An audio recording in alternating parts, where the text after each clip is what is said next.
Hi, I was gonna say I'm the Jeff. Wow. Hi, welcome to the Jeff And the Bonch. Show. And then there were two. Then there were two teams left. Not these two. Not those two. Not these two. They It's had their these chance, two. but sorry. Now, if you're here for your Super Bowl preview, you're a little bit early, because that's not going to be till next week. We want to put the Super Bowl on its own pedestal. You love your Joe Flacco bash, and the whole game I was thinking, well, what's Aaron going to say about Joe Flacco after this one? And you know what I'm going to say?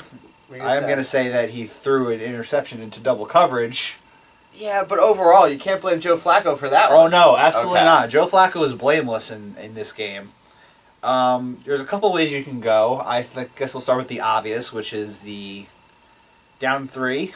Billy Cundiff in what is a chip shot on a field goal, 32 yards. It's not like it was windy. It wasn't rainy. That's a field goal that you were a college kicker. You legitimately could make that. I can make a 30-yard field goal, I think. Any field goal kicker, even if it's Billy Cundiff, who I don't think is a great field goal kicker, should make a 32-yarder. Yeah, I'd say Billy Cundiff's average, but he's not a bad kicker. But he's average at best. He's decent. NFL field goal kicker. Yeah. He's a whatever type guy. He wasn't a guy I was like, he's going to miss. Like, no, I didn't say that. Nick Folk or Chris Brown or someone who's has a bad history. Not Nate Kading with a history of missed kicks. Yeah, and there's always going to be a few plays like the Lee Evans plays where somebody blows it, stuff like that. Oh, they could have went up. But to have it all come down to that field goal, it really is all on you to send it to overtime. Mm-hmm. It's not a lock you're going to win in overtime. Yeah. But your team is playing better overall. I thought the Ravens were the better team that day. Yes. They didn't look great. I didn't think, the Ravens look great. Yeah, neither team looked great. I totally thought the whole game, I thought, whoever wins this is going to lose to whoever wins the NFC game. But I did think that, the Patriots aren't playing well. They're not. No. They weren't up. The Patriots have had that down game in the playoffs the last 2 seasons, but this time they got away with it.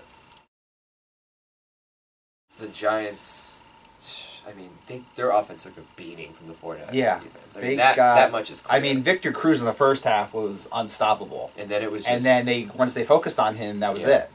Because I sort of felt like the Giants defense did that to the 49ers, but like you said, it's sort of the 49ers could have called it better. Yeah. Whereas on the other side... I wasn't thinking, wow, the Giants defense is playing out of their mind. Yeah. I was thinking the Niners are calling plays correctly. They're not moving, they're not executing. Yeah, it wasn't like, they're sacking Alex Smith left and right. Yeah. And it seemed like when the Giants were on offense, Eli Manning was getting hit every single time. I know. He was just getting destroyed. I'm surprised he kept his head on straight. Yeah, I kept thinking, he's going to just get hurt. Yeah, because Eli's, and that's his whole career, he's never missed a game, Eli, just like his brother until this year. Yeah. No, he was impressive. I give him credit. Yes. I totally said at the end of the game, though, once we went to overtime, I said, okay, this one's not ending until somebody gets a turnover that results in points. Yes, and that brings us to the elephant in the room. Yeah.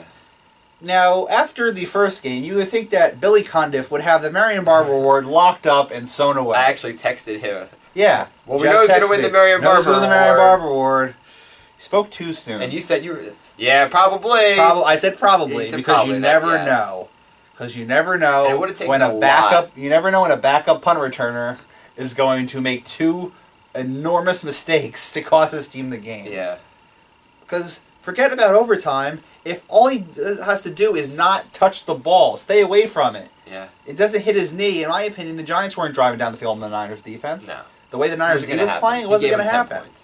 Sorry, Eli, but I really don't think you were driving down the field in the Niners defense at the end of the fourth quarter. No. And with the most excusable things in football with your punt returner, if you're not going to pick it up right away, stay as far away from the ball as possible.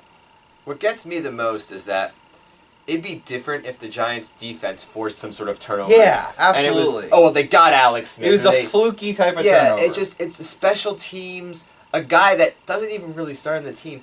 I even said at the beginning of the game, I was like, where's Ted Ginn Jr.? Yeah. I didn't even know that he was inactive, hurt. Yeah. And I was like, he's hurt? That sort of stinks. Talk about an injury that came out being enormous. That you didn't think would be enormous. You would think, okay, their returning game is going to be hurt a little bit. Because Ted Ginn Jr. is good. He's a excellent kick returner. But you don't think, that's going to be the game. No. Your punt returner is out. The first one. Inexcusable. Yeah. And then he tries to act like it didn't hit him. I know. Well, he doesn't even try for it. How do you not feel that the ball touched your knee? Yeah. You touched the helmet. You felt it, right? Like, of course. If I went like this... And it moved. It moved. I'm like, the fact that the ball completely changed direction, you think he would notice. I mean, unless you were wearing the biggest knee pad in the history of mankind. It was obvious. Thank you for watching the Jeff and the Bonch show. We'll be back next week with a special Super Bowl edition. That's right. We'll have a hell of a show next week. Spectacular extravaganza. Amazing, awesome. Break it down to nitty gritty. Super style. Oh yeah. Bye guys. Have a good one. Shalom.